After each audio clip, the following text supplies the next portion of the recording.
Hello बच्चों, चलिए प्रश्न को पढ़ते हैं। क्रोमैटोग्राफी विधि उन तत्वों के लिए अत्यंत उपयोगी होती है जो होते हैं।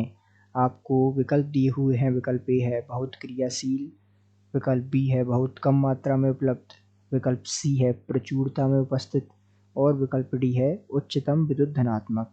तो आइए बच्चों, सर्वप्रथम मुख्य अवधारणाओं को समझते हुए हम इस प्रश्न को हल करते हैं तथा विस्तार पूर्वक इस प्रश्न के संदर्भ को समझते हुए सही विकल्प का चुनाव करते हैं। तो सामान्य रूप से इस प्रश्न में हम बात करते हैं सबसे पहले क्रोमैटोग्राफी जो है किनके लिए अपनाई जाती है। क्रोमैटोग्राफी विधि,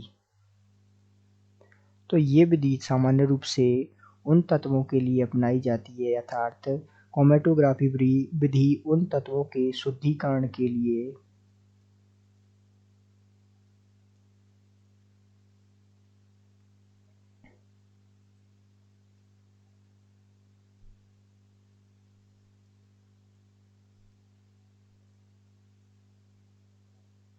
अपनाई जाती है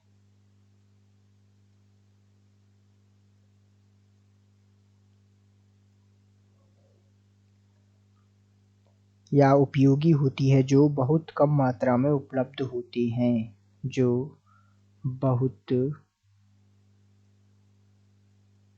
कम मात्रा में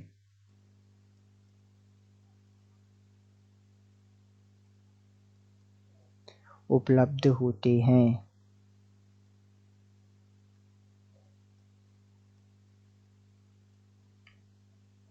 तथा अशुद्धियां शोधित किए जाने वाले तथा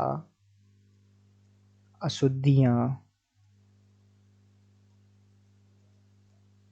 शोधित किए जाने वाले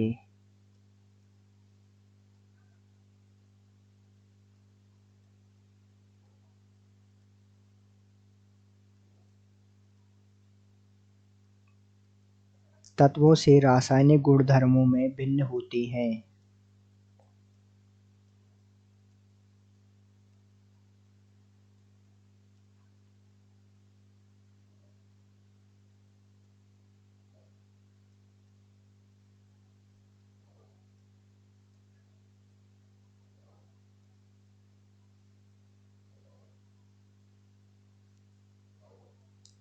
तो इस प्रकार ये जो है आप क्रोमैटोग्राफी के बारे में विस्तार पूर्वक समझ सकते हैं और आसानी से अब इस प्रश्न का उत्तर दे सकते हैं कि क्रोमैटोग्राफी जो विधि है वो किन तत्वों के लिए उपयोगी है। वो है बहुत कम मात्रा में उपलब्ध या उपस्थित तत्वों के लिए जो है हम शुद्धिकरण में क्रोमैटोग्राफी विधि का उपयोग करते हैं। तो इस प्रकार हम कह सकते हैं कि दिए गए प्रश्न का सही उत्तर विकल्प बी है।